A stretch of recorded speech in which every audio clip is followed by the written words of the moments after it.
I was sitting in a meeting this morning, and as we do, we sit for an hour, and as people feel moved, they speak. An hour gives you a long time to think about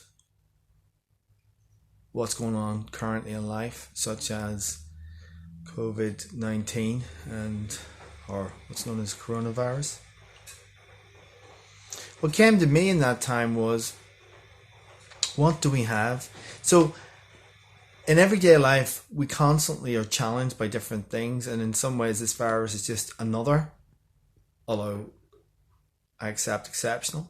So what do we have? What do we have in everyday life that we use to get through? And as I sat there, I was reminded of stories from my childhood, from Sunday school, from church, that I still draw on now as an adult.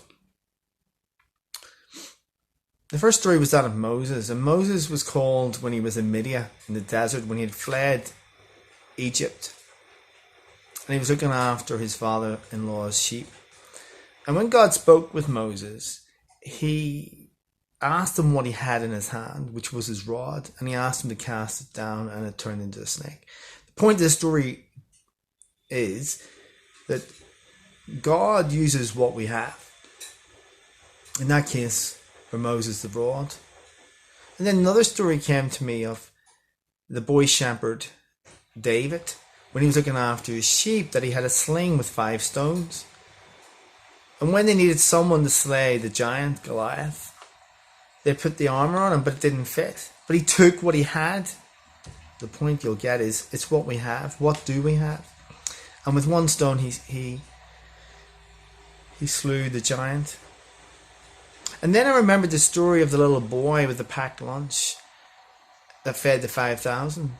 What did he have? He had a mum. He had a mum who thought about him and thought about him having a packed lunch, that if he'd gone hungry, just in case he went hungry, there would be enough food for him to eat.